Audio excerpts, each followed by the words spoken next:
Yo, what's going on, family? Welcome to a brand new episode of Tariq Radio. We're doing a late night edition, but we're here. All my UK people should be up right now. All my folks over in the UK, shout out to my UK people. Shout out to my people over in Asia, my people over in the Middle East, over in Dubai, all those great places. How's everybody doing? Glad to have everybody tuning in. All the people late night up on the East Coast, shout out to you. Ready to chop up some good game on tonight's show. I had to bump some of that Mink slide because it's doing so well on the iTunes and Google charts. I'll talk about that in a minute. But what we're going to do, we're going to take a real quick commercial break, and we'll be right back right after these messages. Ladies and gentlemen, don't move a muscle. Learn the truth about the game by joining dating and life coach Mr. Locario and Miles Cunningham live in New York City on Saturday, April 14th at the NYC Seminar and Conference Center for the Truth About the Game seminar. In this seminar, Mr. Locario will teach you exactly what you need to know to be successful with women. Space is extremely limited, so purchase your tickets today at MrLocario.com. That's MrLocario.com. MrLocario.com. What's up, family? If you are a recording artist, and I mean you're really serious about your music, then go to LegendaryMix.com for experience. No-nonsense audio engineers that can professionally mix and master your music. With almost 20 years behind the board, their expertise is unmatched. LegendaryMix.com delivers professional music mixing and mastering for a very good price with fast turnaround times. As a bonus, sign up to the email list at www.legendarymix.com and you'll receive a link to a free music marketing ebook. So don't hesitate, family. Go right now. Send a text to legendarymix.com at 347-565-5892 or email them at music@legendarymix.com. Yo, what's up, family? Go out right now and get the brand new single from Poetry entitled Get Right. Now, Get Right is available right now on iTunes, Spotify, Tidal, and all digital platforms. Follow Poetry at Poetry the God on Instagram right now. All songs are mixed and mastered by my people over at LegendaryMix.com. So be sure to get the single Get Right right now, available right now. What up, everybody? It's your boy, Crispy, everybody. And I got a brand new video game app out right now, everybody. It's called Crispy's Biscuits, everybody. And you can get the Crispy's Biscuits app right now on the iPhone Apple Store, everybody. And you can also get it on the Google Play Store, everybody. As a matter of fact, everybody, it was the #1 game on Google Play all last week, everybody. The game is so exciting, everybody. There's 10 levels you can help me get through, everybody. Where I'm dodging bottles of lotion, everybody. I'm dodging hair clippers, everybody. And I'm dodging taco meat, everybody. So get the Crispy's Biscuits game right now, everybody, at crispysbiscuits.com, everybody. Now I'm about to do my coon laugh, everybody.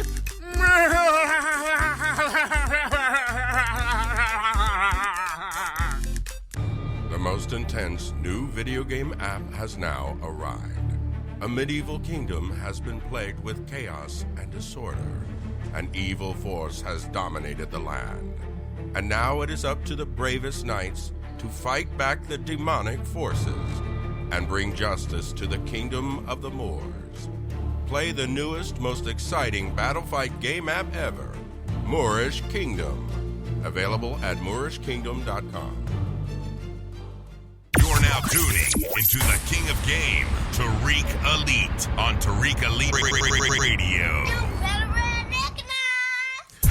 Yo, we are back.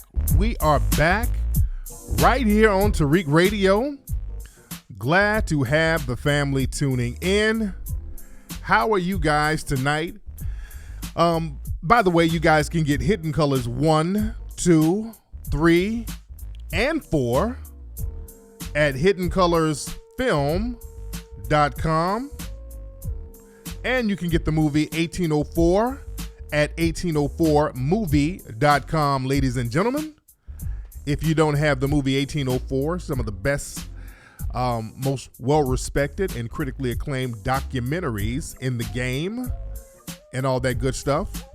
Glad to have y'all up late, tuning in, chopping it up with me tonight. I wanted to go ahead and get to tonight's show and this week's show taken care of because I'm going to be very busy this week, and I'm getting ready to go out of town. I'm going to Miami. I'll be in Miami next week.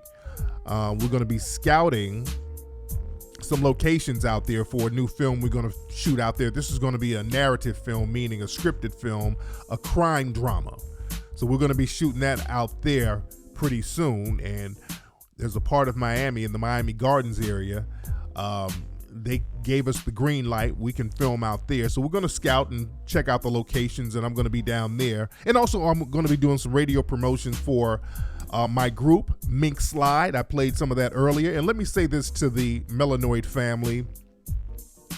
Let me say this to the family. I appreciate all of you, especially my 300. Shout out to my 300. Everybody who has supported my group single, Mink Slide. You guys supported our single, our debut single, It's Time.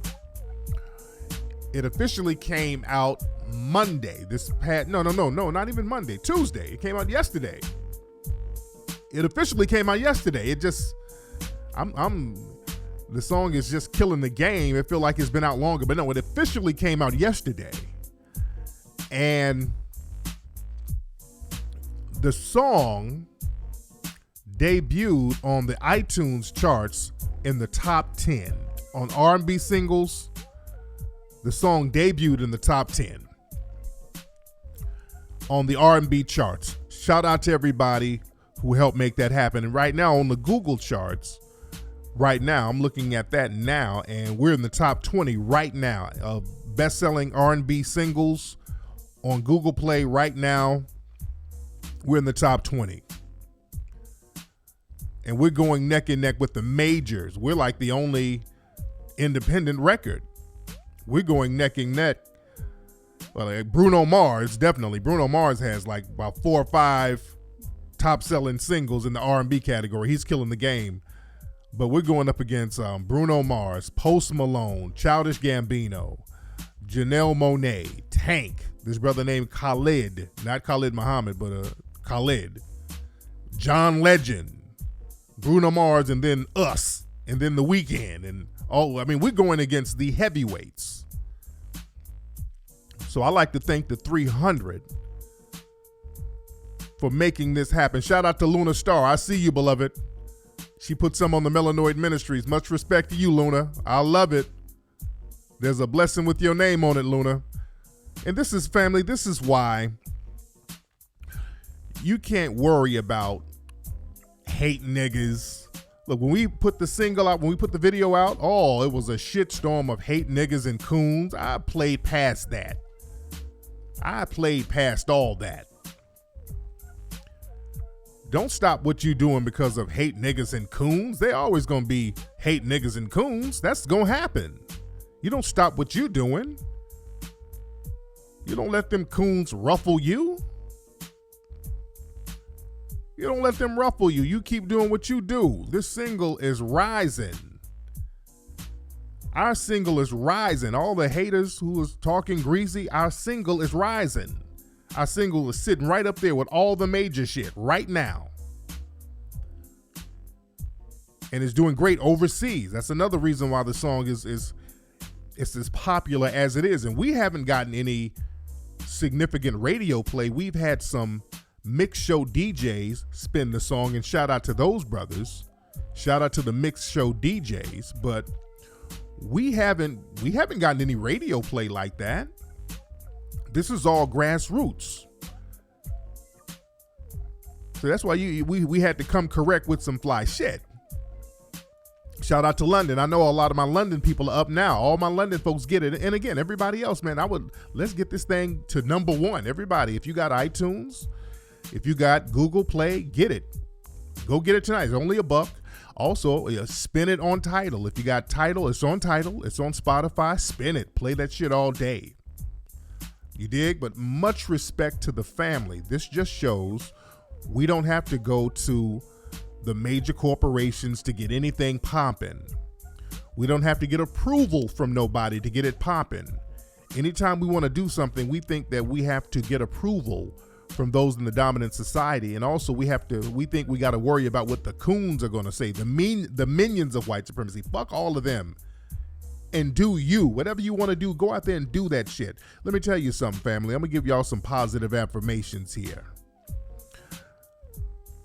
The secret to life is to live without fear. Other people have said that before, but you guys, if you understand that, that's what it is. You live without fear, you'll be all right. But I digress. So y'all asking me to address some coon that I've never heard of in the room, and I don't know who the hell y'all talking about. People asking me to address some coon. No, I don't know who the fuck you're talking about. So look, if anybody in my chat room, they're asking me to address some random coons. No, I don't have time to address individual coons. I don't have time to address individual coons. I don't know none of these people. Address them for what? Who are these people? Address who for what? I don't like when, and let me tell y'all something. Y'all get that kind of energy out your system, where I got to address some random unknown coons. I don't know who the hell y'all talking about, and y'all shouldn't worry about that. I'm not worried about no coons. I don't give a fuck who some of these people are. There's always random niggas. There's thousands of random niggas on the internet making videos about me. Do you think I have time to sit up and address every random mushmouth nigga on the internet saying something about me? Or any random dumbass alt-lice white supremacist saying something fucked up about me? That's what they do. That's part of the game. Let them talk. They ain't gonna do shit but talk. That's why they're talking. They ain't gonna do shit. Let them talk. I don't give a fuck. We got the real shit to talk about. I got other shit going on. But I digress. Shout out to everybody in Austin, Texas. All my people in Austin, Texas. I hope my people in Austin, Texas are good. I hope my people in Austin, Texas are good. There was a white supremacist there was a white supremacist terrorist out there sending bombs to people. This white supremacist terrorist was sending bombs to a lot of black people. And he's been doing this for damn near a month. He's been doing it for a few weeks, sending bombs to black people's homes and just placing the bombs on their homes. And he killed a couple of black people. And the police act like they didn't know what to do. But then this white supremacist terrorist ended up blowing up a couple of white folks. He took some package bombs down to FedEx. Some white people got injured. Then they found his ass in 48 hours. You saw how fast they found him? The minute white people got injured, all of a sudden they knew where he was. Y'all don't miss that. Do not miss that. Because that's the thing. And I said when this shit started happening, these people know, they knew who this dude was. They had an idea who he was. The thing is, when these people are somehow attacking black people, they have a very bad habit of letting it go on. When there's crimes committed against black people, it's allowed to go on and on and on and on. Because this guy wasn't no sophisticated criminal mastermind. They caught him on video going into FedEx, walking in there, taking the boxes in. So he wasn't no criminal mastermind. Wasn't hard to find this damn dude. They got cameras in streets all over the place. They could have looked at street cameras, all types of things to find out who this guy was. So they pretty much knew who he was, but they were just going to see how long he did what he did before they moved in on him, as long as the victims were black. There's no way they didn't know who this damn guy was. And all of a sudden, some white people get injured. Now they found him. Because that's the thing. Whenever something happens to us, they let it go on. Like the Atlanta child murders. I talked about that before. They let all those black kids get killed. They just let that shit go on and on and on and on and on. And then they made Wayne Williams the fall guy. Same thing with Jeffrey Dahmer. Jeffrey Dahmer was eating niggas for 10 years. They just let Jeffrey eat niggas year after year after year. Because most of his victims were black. But that's what it is. And the way they talk about this guy, he was troubled. He had challenges. I mean, they're real soft shoeing on this guy. They're so sympathetic with the coverage of this guy. He was so misunderstood. He was a misunderstood lone wolf bullshit. Same old, same old. Same old, same old. And there was a package out here in Lamert Park. It was a sister who received a package from Austin, Texas with no name on it. And she wasn't expecting it. And she called the police, and they had the whole police force down there in Lamert Park. So the shit is crazy. It's crazy. But I digress, ladies and gentlemen. But what I want to talk about today, because I'm in that Mink slide spirit, because our single is doing great, thanks to the family, I want to talk about the history of the original Mink slide, because a lot of people are asking, where did we get the name of our group from? In our group, we do have a very interesting name. A lot of people want to know the history and the meaning behind the name. It's a double entendre. Number one, the name sounds hella cool. A lot of folks like the name, and I like the name Mink Slide. It sounds good. The Mink Slide name represents me and my group, me and my partner Johnny. That's my sidekick in the group. Johnny D, my DJ / dancer, real smooth dancer. He's the slide. He dances his ass off. Excellent, internationally renowned hip-hop dancer, very good dancer. That's the slide. Now I'm the player. Like in the video, I had the Mink. The Mink represents that player energy. So we're playing off that. That's where the Mink slide thing comes in on a surface level. That's the surface level meaning of it. But it goes deeper than that. There's always two meanings in something. Everything has dual meanings. There's always a deeper meaning. I also like that name because of an area down in Columbia, Tennessee. It was a black business area back in the 1940s called the Mink Slide. This was a black business area. Now, many of y'all have never heard about this place. And I've always had a lot of respect about the Mink Slide area of Columbia, Columbia, Tennessee, because of the gangster nature of the black people there. And this is a story that has been hidden for years by mainstream historians. And y'all know I'm a historian, and I like to dig up hidden history. And this is a very admirable history of the people down in Mink Slide, Tennessee. In 1946, there was a quote-unquote race riot. And I use the term race riot loosely. You have basically white supremacist terrorist attacks. That's basically what it is. But what happened in 1946, this is right after World War II, so you got a lot of black folks coming back home. They're veterans. They fought in the war. So black people at that time, many of them had a different mindset.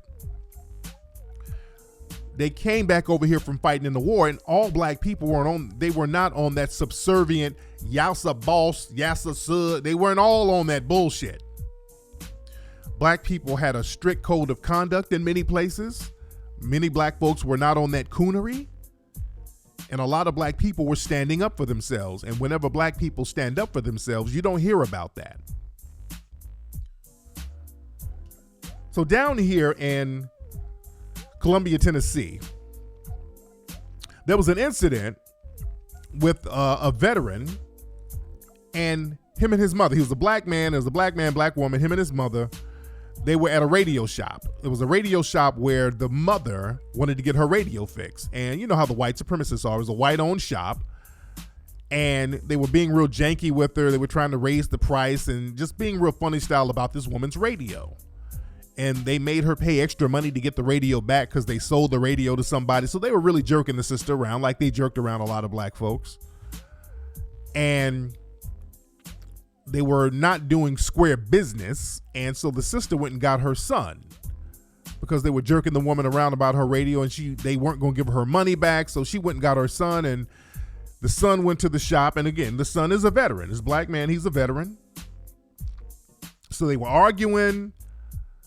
Then the argument escalated a little bit because one of the white dudes in the store, one of the assistants, looked like he was about to slap the dude's mom. And the brother was like, oh, hell no. You're not about to touch mom. You're not about to touch my mom. That ain't going to happen. This is when folks stood up for themselves. See, we got this thing where we ain't going to go back to the 1940s. No, back then, understand, you have a lot of black people who are whooping ass more so than now. Now you let people sit up, you let these race soldiers whoop your mama's ass and you standing there with a camera yelling World Star. But this brother would not let them come at his mom sideways. So he let them know, hey, get up off my mom. You're not about to touch my mom. So as they got ready to leave the store, one of the white supremacists in the store tried to sucker punch the brother, hit him in the back of the head. That punch didn't do shit. And again, this brother was a boxer. He was a veteran and a boxer. So this brother had skill. So he turned around and started beating the brakes off this white supremacist in this store. He's whooping them. They're fighting in the store, and they both end up crashing out of the store window. I mean, it was that kind of fight where the white dude, and there's different variations. Some variations said that both of them went out the window. One variation said the white dude he was whooping went out the window, but somebody went out the damn window. So they broke the window. They're out in the street still scrapping. There's a crowd of other white supremacists around, and they tried to jump the brother while he was beating up the store guy. So the mother's standing there. She's like, oh, hell no, y'all ain't about to jump my son. So the mother went old school. That's how the old school sisters did. She got a shard of glass and started slicing them fucking white supremacists. So the son and the mom is out here putting in work on these white supremacists. So they both get arrested. The mother and the son get arrested. They have to pay a minimal fine and they get released. But all the white supremacists in the area, they were like, wait a minute, hold on. These niggas are getting too damn uppity. How dare these niggas beat up a white man? No, we can't let that happen. We can't let the nigga beat up a white man. These niggas, we got to teach these niggas a lesson. So now that lynch mob talk is rumbling. And then they ended up recharging the brother. They charged him with a felony, like attempted murder, some bullshit. They did one of those I'm white and I say so charges on him. So they arrested the brother again. Now, the black community, this is where the Mink Slide community comes in. Because again, Mink Slide was the black business district. The people in the community said, nah, we're going to have to codify and code up. We're going to have to get this brother out of jail. So it was a black businessman bailed this brother out of jail. And the black community there, they got them out of the town. They helped get them out of town. The mother and the son, they helped get them out of town. Got it? Because these white supremacists are now talking about lynching and what happens when they catch an L, they like to go into black communities and use that as an excuse to destroy the communities and burn them down. So what they were going to try to do to the Mink Slide area, they were going to try to turn it into another Tulsa, Oklahoma, where they destroy everything and then run the black folks out of town. But the main objective is to destroy the businesses. So what happened, the black people got on the roofs of their buildings because they heard that these white supremacists were going to come in and try to destroy the businesses. And sure enough, some of them did. Some of them tried to creep in there on the slick. They brought gasoline cans and they started to douse buildings with gasoline. And brothers on the roofs of those buildings started to bust shots at their ass. The brothers were on the roof sniping the shit out of these white supremacists. They were sniping the white supremacists, and also a couple of cops came in the black community and got shot. This is how gangster these black folks were. This is how gangster they were.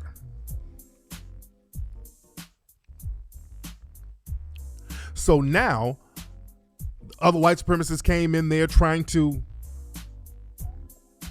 destroy the community, and black folks were fighting back. The black people there were not going to let them destroy the Mink Slide area.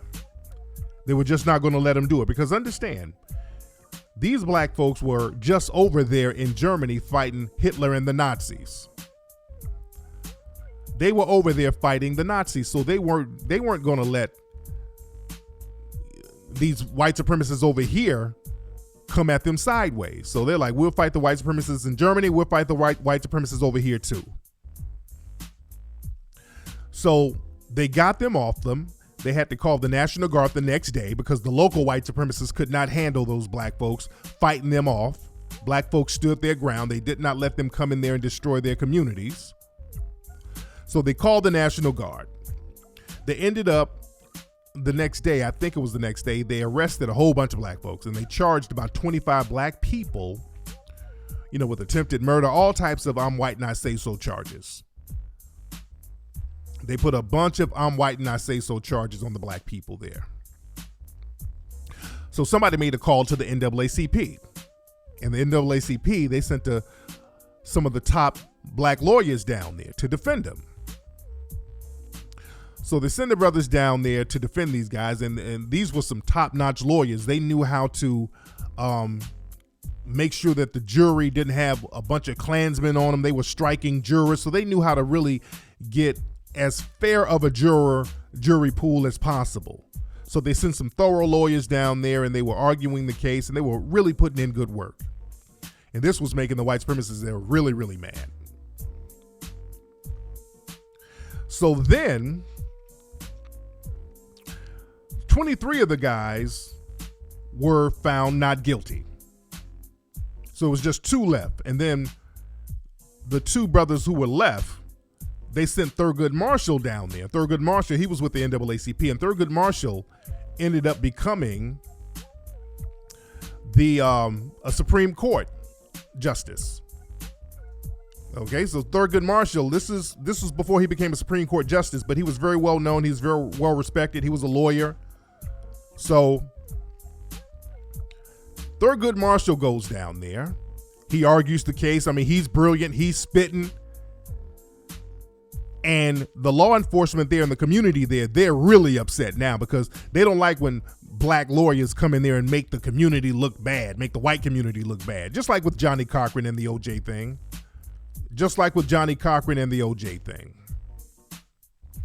Same thing when during the OJ trial, when Johnny Cochran was running circles around the defense that they had for OJ, or the prosecution rather, Johnny Cochran started to get more death threats than OJ. So the same thing with Thurgood Marshall. He's down there arguing the case.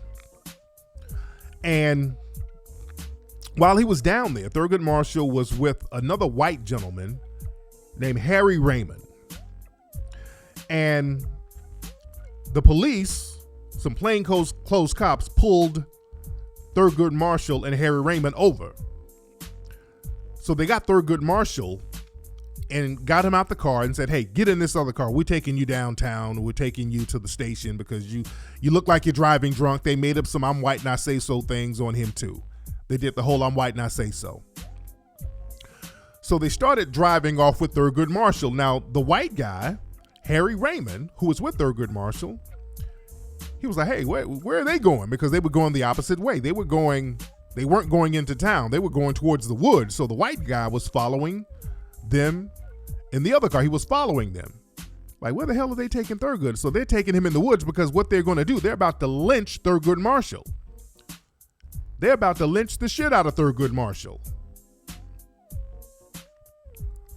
I mean, they're taking him to the woods in the whole 9. But it was this dude, Harry, he followed them and eventually the white supremacists in the car ahead of him, they stopped and they were like, hey man, what are you doing following us? And he said, hey, look, man, I know what y'all trying to do. I'm not going to let you do it. You're trying to lynch this guy and I'm just not going to let you do it. So this white dude put himself on the line. See that he had that John Brown energy. See, this lets me know if you want to show that you're not a white supremacist, you put your damn life on the line. Do some shit like that. That's the shit I respect.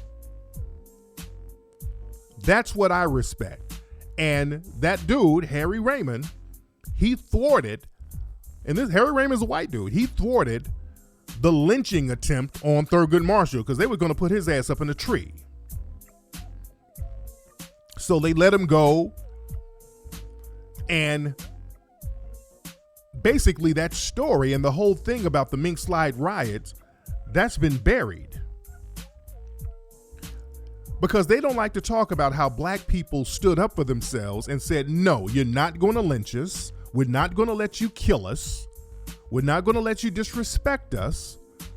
You're not going to lynch us. You're not going to destroy our businesses. Because we'll all be capping up in here. So they don't like to talk about that. They like to show black folks walking around singing and shouting, "We shall overcome." That's the only image of us they like to show. They don't like to talk about when we took up arms and got on code against a white supremacist threat against our lives. That's the story that's inspiring to me. And I've always been inspired by that story. I've known about this for years. And forget about what you think about Thurgood Marshall. Now, Thurgood Marshall, he has done some coonish shit. He did do some little coonish, but that's neither here nor there. That's neither here nor there. But later on down the line, there was a little coon spirit there, but whatever. But I'm just saying, as far as the Mink Slide story, that showed a community of people on the same page, showing you how they can protect each other, how they can use their institutions to help each other financially, to protect people from getting harmed. This is the importance of having institutions.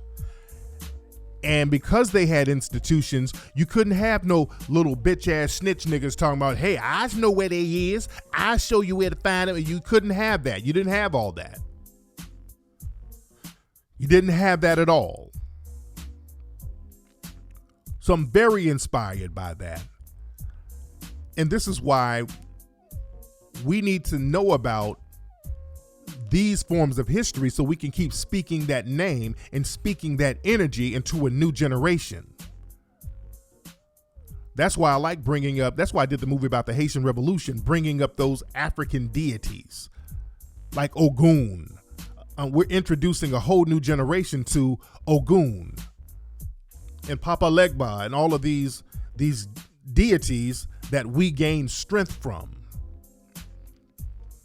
Because what happens, whatever we have, whatever we put our soul into, a lot of people from the dominant society will try to get it and water it down and make it negative or make it ultra diluted where it doesn't have the same power. And they do that with music as well. And I was talking about this on Instagram Live the other day. And that's another reason why, we're doing the funk soul music thing. We're doing authentic funk because the dominant society, they go out of their way to water that down. And they really started watering that soul music and R&B music down. They started trying to do that really heavily in the early 90s. Y'all remember in the early 90s what they would do? They were understanding how music gives a certain energy to people, positive or negatively. Energy gives a certain music to people. Understand, there's a reason why the NWA record was being chanted during the LA riots. All the fuck the police, all that stuff was being chanted during the LA riots. And this is why the NWA, they were getting letters from the feds and all this shit. But the music you have or the music you intake will give you a certain soul. It will give you a certain spirit. And it's very important to intake the right vibrations. I'm not trying to get extra Kundalini root chakra, but music vibrations are very important. Music vibrations are extremely important. And also music vibrations and the visuals you are getting is very important too. This is why in the early 90s, they kept trying, and they've succeeded now, but they were trying even back then to water the R&B music down, water the soul music down, because that's the thing that kind of got our minds right.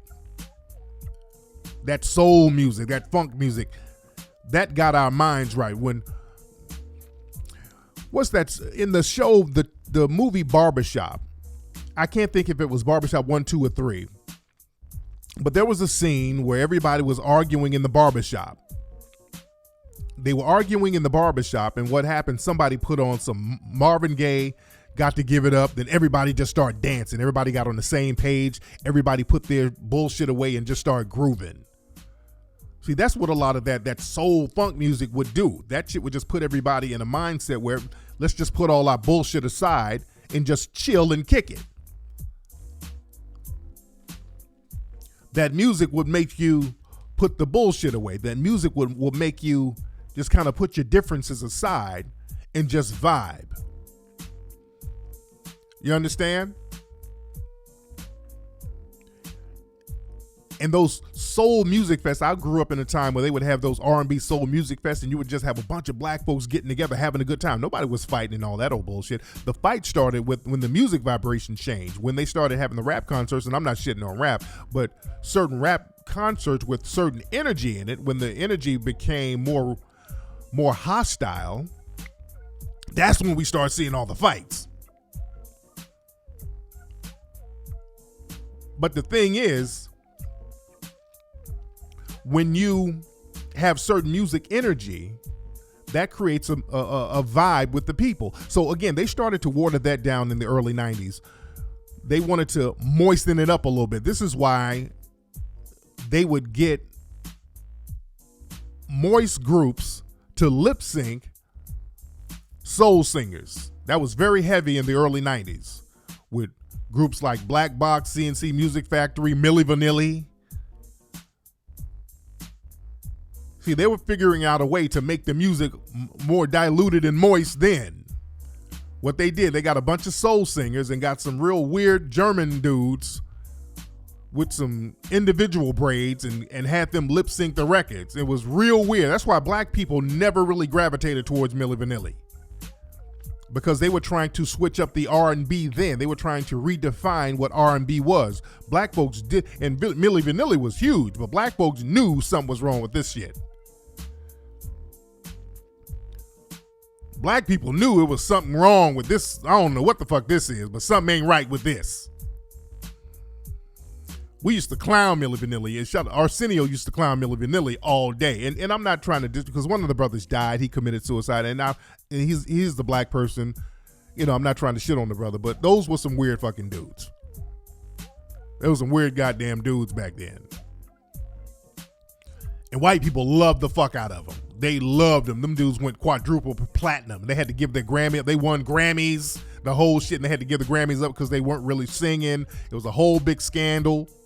And that was a big scandal then. They would get black singers or certain singers and put other folks on top of in the video. They did that with CNC Music Factory. They had this soul singer named Martha Washington.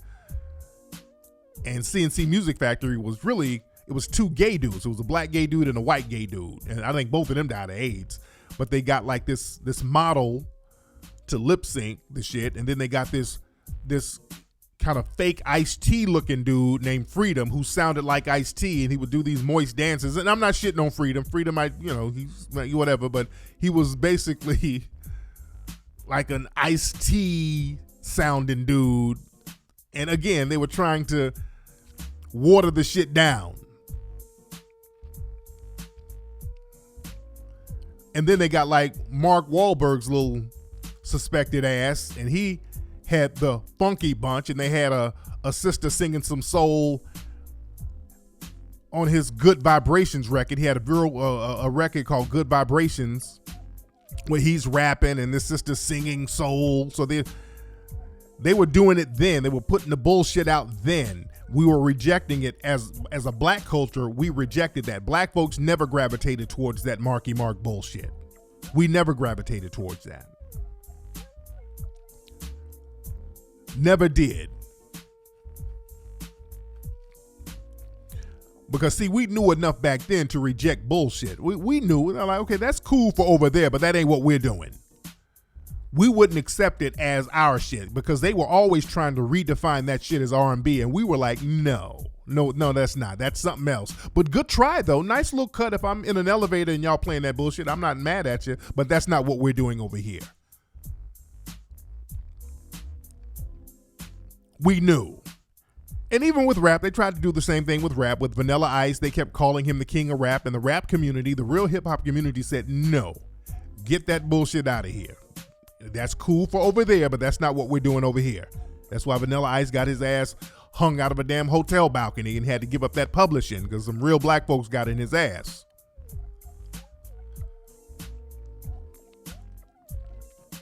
But that was the thing back then.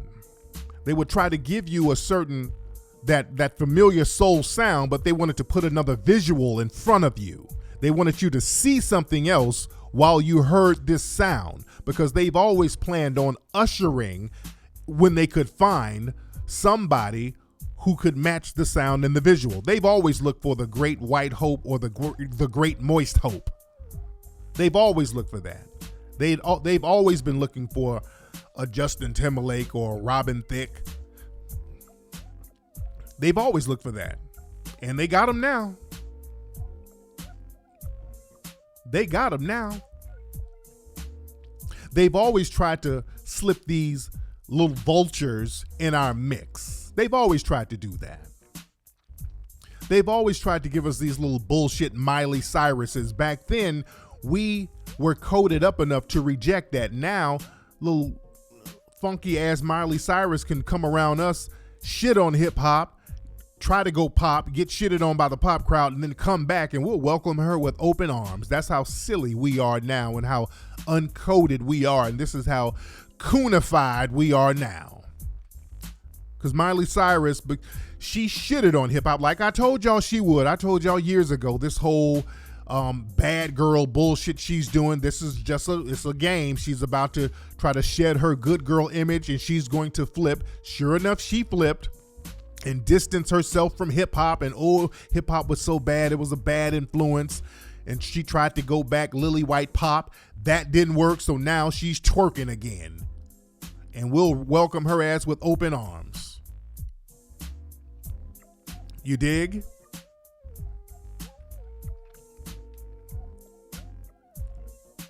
See, we got to get back on code and we got to start taking control of our cultures and our narratives. And this is why I thank the family for keeping in tune with that Mink slide spirit. See, we're doing what the original Mink slide did.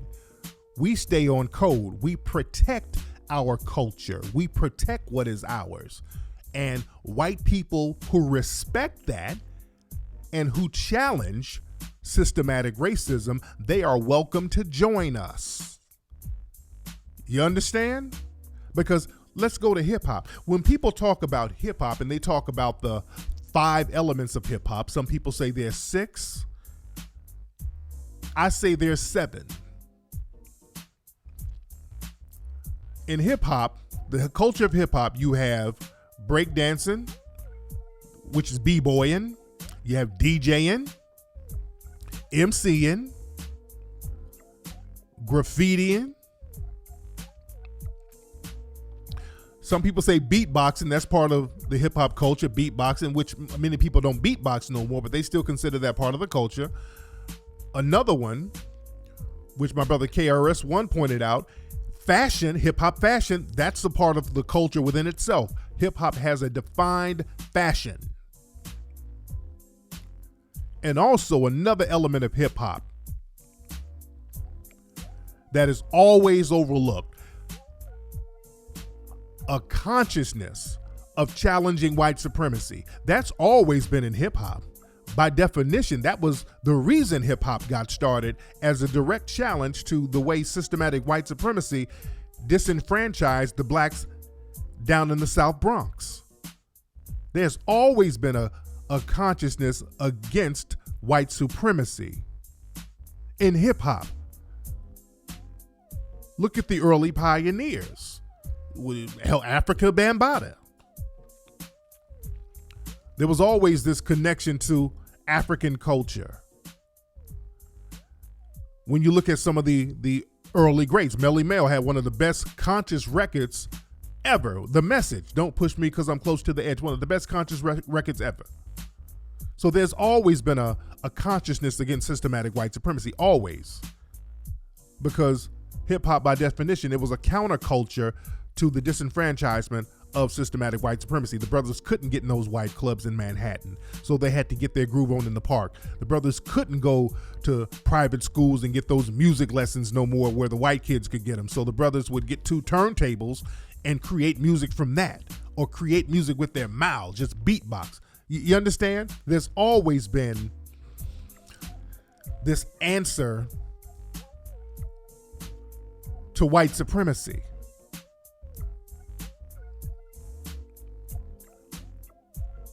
And we cannot be lost on that.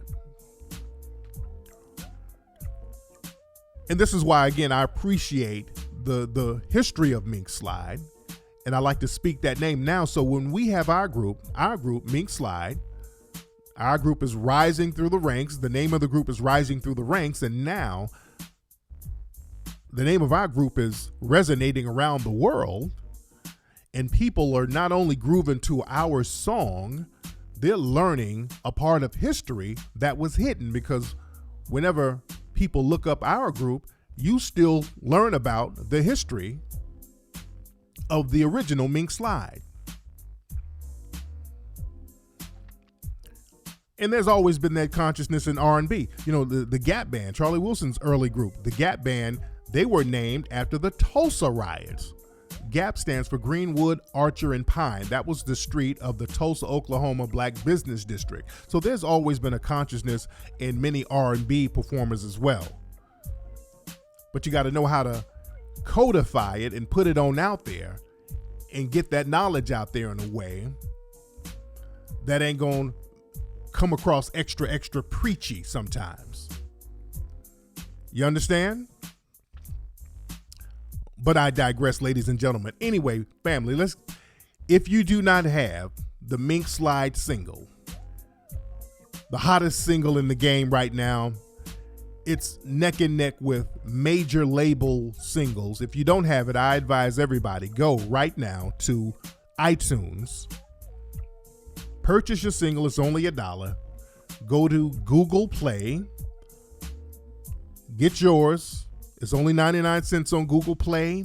If you have Tidal, if you have Spotify, everybody go to Tidal and Spotify and just bump that joint. And if you got that, still get it on iTunes and get it on Google Play, ladies and gentlemen. And again, my 300, my diehards, man, I have so much love and respect for you guys for supporting the project, being true to the game, getting the word out there.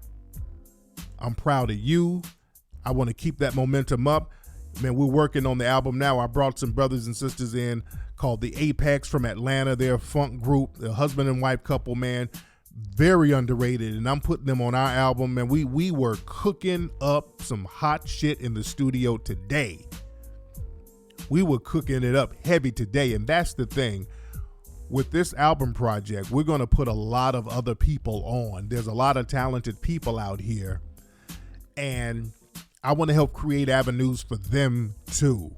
So this is why we're kind of paving the way now. There's so many talented folks out here who get overlooked because you don't, especially dudes. There's brothers who are very talented, but if you ain't got a tongue ring and some skinny jeans and some flip-flops with a rhinestone acrylic on your fucking toenail, the labels ain't fucking with you.